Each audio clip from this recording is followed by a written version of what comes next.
अवधूत चिंतन श्री गुरुदेव दत्त। तुम्हा सगळ्यांचं आपल्या चॅनलमध्ये पुन्हा एकदा स्वागत करते। तुमचा दिवस हा आनंदी जावो, सुखी जावो आणि स्वामीमय जावो अशी स्वामींचरणी प्रार्थना करते। तर आजचा आपला विषय होणार आहे की नारायण नागबली विधी जो असतो त्याविषयी मी थोडं सांगणार आहे। प्रश्न विचारण्यात आलेला होता की ताई नारायण नागबली विधी म्हणजे काय असतं किंवा म्हणजे पूजा नेमकी कशी करावी लागते त्याविषयी थोडी माहिती सांगा। तर मला जेवढी म्हणजे माहिती आहे तेवढं मी सांगण्याचा एक प्रयत्न करते माझ्याकडून, कारण मी स्वतः हा विधी केलेला नाहीये कधी। आणि तुम्हाला सांगेल की माझ्या आईकडे म्हणजे भावाने केलेला आहे, त्यामुळे मला जी जी माहिती आहे तेवढं मी तुम्हाला नक्की शेअर करण्याचा प्रयत्न करते। आता त्याच्यात येतं की हा विधी कशासाठी असतो ते आपल्या सगळ्यांनाच माहिती आहे, तरी देखील सांगते तुम्हाला की नारायण नागबली विधी हा कशासाठी केला जातो।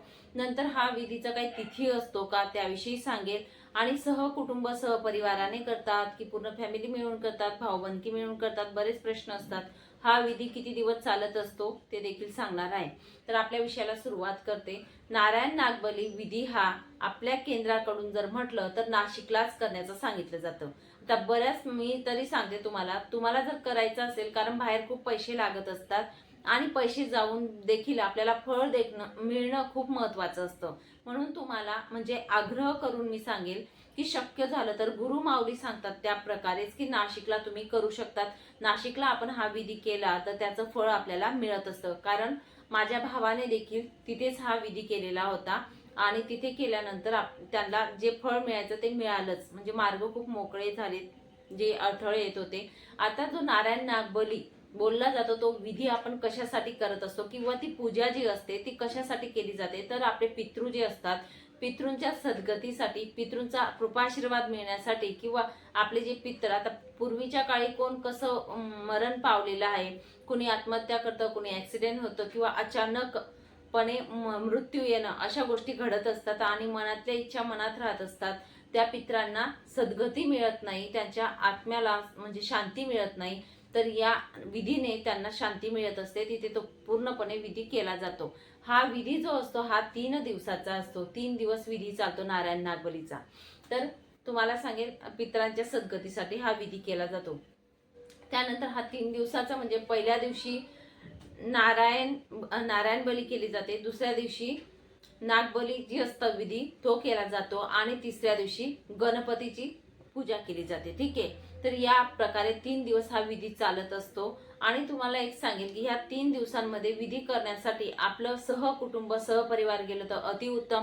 गावाकडे अशी पद्धत असते बऱ्याच ठिकाणी, आता मला असं वाटतं की पूर्ण भावकीतले लोक जे असतात ते सगळे मिळून जातात, पूर्ण फॅमिली मिळून, म्हणजे नवरा बायको एका घरातलं एक जोडपं, आणि तशा पद्धतीने गाड्या गाड्या करून घेऊन जातात आणि तशा पद्धतीने सगळे एकत्र बसवले जातात आणि मग ती विधी केली जाते। म्हणजे आपलं पूर्ण जे भावकी असते त्यांना त्याचा लाभ मिळत असतो, पितृदोष जो असतो तो निवारला जातो। आता माझ्या भावाने जेव्हा केली तर तेव्हा बऱ्याच लोकांना प्रॉब्लेम होते, कोणाची शेताचं काम होतं, कोणाला सुट्ट्या नव्हत्या, बऱ्याचशा अडचणी होत्या, म्हणून तो सिंगल म्हणजे नवरा बायको दोघीच गेले होते ते विधीला। तसं गेलं अगदी तरी देखील चालेल। जर तुम्हाला अवेलेबल होत नसेल, फॅमिलींना म्हणजे टाइम नसेल, तर तुम्हाला अडचणी असतील तर तुम्ही देखील नवरा बायको मिळून त्या विधी करण्यासाठी जाऊ शकतात। अजून एक सांगेल की केंद्रामध्ये सुद्धा सांगितलं जातं, तर ते याच्यासाठी सांगत आहे मी तुम्हाला की केंद्रामध्ये जा आणि तिथे विचारपूस करा या गोष्टीविषयी। तुमच्या घराजवळ जर केंद्र असेल दिंडोरी प्रणित, कारण तो विधी जो केला जातो नारायण नागबली हा विधी केला जातो, हा विधी विविध तारखांनाच केला जातो, कारण म्हणजे एका वर्षाच्या ज्या तारखा गेलेल्या असतात त्या त्या विधीला म्हणजे एक तारीख फिक्स असते, हे लक्षात घ्या। असं नाही की आपण निघालो आता आणि उद्या मला करायचंय किंवा ह्या तारखेला मला सुट्टी आहे म्हणून मी त्या तारखेला करायला जाईल, असं चालत नाही। म्हणून मी तुम्हाला सांगेल जाऊन तुम्हाला रिटर्न येण्यापेक्षा तुम्ही केंद्र असेल केंद्रांमध्ये विचारपूस करा, किंवा केंद्रांमध्ये विचारा की तिथलं कोणी कॉन्टॅक्टमध्ये आहे का नाशिकचं, तर तिथे कॉन्टॅक्टमध्ये असतील तर तिथला नंबर घ्या आणि त्यांना विचारा की कोणती म्हणजे ह्या महिन्याच्या तिथी कोणत्या आहेत, तारीख कोणती आहे, की त्या 3 दिवसीय जो कालावधी आपण तिथे देऊ शकू, या पद्धतीने तुम्हाला करायचं आहे। तुम्हाला सुतक असेल, विटाळ असेल, मासिक धर्म असेल तर तुम्ही करू शकत नाही, त्या कालावधीमध्ये चालत नाही हा विधी करायला। ज्या वेळेस पण तुम्ही हा विधी करण्यासाठी जाणार असणार त्र्यंबकला किंवा म्हणजे नाशिकला जर जाणार असणार, तर तुम्हाला सांगेल त्या 3 दिवसांमध्ये असं मान्यता आहे की आपण जेव्हा तो विधी करत असतो तेव्हा आपल्या भावकीत आपण घरी सांगायचं असतं. म्हणजे आपल्या भावकीमध्ये 3 दिवस सुत्तक पाळलं जातं. जसं आपल्याला सुत्तक असतं त्या प्रकारे 3 दिवस सगळ्या भावकीतल्या लोकांना आपण सांगायचं आणि ते सुत्तक पाळत असतात अशी मान्यता आहे. त्यामुळे ती गोष्ट देखील आपण काळजीपूर्वक सांगावी आणि तुम्ही तो विधी करू शकता तिथे जाऊन. तिथे अगदी म्हणजे राहायची रूम वगैरे असतात तिथे आणि सगळ्या गोष्टी तिथे सांगत असतात. भटजी असतात, ते करून घेतात विधी. आपल्याला फक्त पैसे वगैरे जे असतात तिथे सगळ्या गोष्टी अवेलेबल असतात आणि व्यवस्थित करून घेतात. अजून एक सांगेल की जेव्हा त्यांनी पूजा केली तेव्हा तिथे भटजी होते, त्यांनी सांगितलं होतं की आपल्या जे म्हणजे स्त्रिया असतात, बऱ्याच लोकांना काय एक गैरसमज असतो की जो पितृदोष असतो की तो माणसांनाच असतो, असा गैरसमज असतो, स्त्रियांना नसतो. तर तुम्हाला सांगू का, स्त्रियांना देखील पितृदोष सांगण्यात येतो आणि ते सांगितलं होतं. जेव्हा ते पूजेला बसले भाऊ आणि वहिनी माझी, तेव्हा त्यांना सांगण्यात आलेलं होतं की स्त्रियांना देखील आपल्या माहेरचे 42 पिढ्यांचा पितृदोष जो असतो तो निवारण होतो, असं नाशिकचे जे भटजी होते ज्यांनी ही पूजा केली त्यांनी सांगितलं होतं. मी माझ्या मनाचं सांगत नाही इथे कुठलंही वाक्य. त्यामुळे त्यांनी जे काही मला विधी सांगितला होता किंवा त्यावेळेस घडलं होतं, कारण काहीतरी अडचण असते किंवा काहीतरी प्रॉब्लेम आला होता म्हणूनच त्यांनी पण केली होती आणि ही विधी त्यांना सांगितली. त्यानंतर त्यांनी संततीसाठीच म्हणजे पूजा चालू केली होती आणि त्यानंतर वहिनीला म्हणजे बाळ आहे आता. तर त्यांच्या लग्नाला जवळजवळ 6 वर्ष झाले होते, मूलबाळ नव्हतं. मग केंद्रात बघितल्यानुसार त्यांना नारायण नागबली करायला सांगितला होता विधी आणि त्यानंतर मग सेवा चालू केली होती. ज्या विविध प्रकारच्या सेवा होत्या, मी सांगत असते तुम्हाला की घरातला अनुभव आहे संततीसाठी, तसंच तिने दुसऱ्या सेवा चालू केल्या होत्या आणि त्या पद्धतीने तिला फळ मिळालं पण आहे. तर मी तेच सांगेन. आणि त्यानंतर तुम्हाला सांगेन, नारायण नागबली विधी झाल्यानंतर 1.25 महिना नॉनव्हेज हे वर्ज्य असतं. कोणाचा मृत्यू वगैरे झालेला असला तरी देखील कोणाच्या घरी आपण जायचं नसतं. 1.25 महिना म्हणजे जवळजवळ 1.5 महिना धरून चालायचं किंवा 41 दिवसाच्या वरती 45 दिवस तरी धरून चला असं मी सांगेल तुम्हाला. कुणाच्या घरचं खायचं नाही, परान्न बिलकुल वर्ज्य करायचं असतं. जेव्हा आपण हा विधी करून आपण रिटर्न येतो तेव्हा कुणाच्या घरचं परान्न खायचं नाही. तुम्ही जर खाल्लं की तुमचा विधी जो असतो तो पूर्ण वाया जात असतो, जी पूजा केलेली असते. त्यामुळे त्यामुळे त्यामुळे जे हे नियम असतात हे कडकडीने तुम्ही पाळायचे आहेत, नाहीतर तुम्ही पूजा केली काही केलं ते व्यर्थ जाईल असं मी सांगेल. आणि अजून एक सांगेल की जेव्हा आपण रिटर्न येतो तेव्हा कोणाच्या म्हणजे मृत्यू झाला तिथे ठेवायला जायचं नाही, काही जायचं नाही आणि परान्न वर्ज्य करायचं.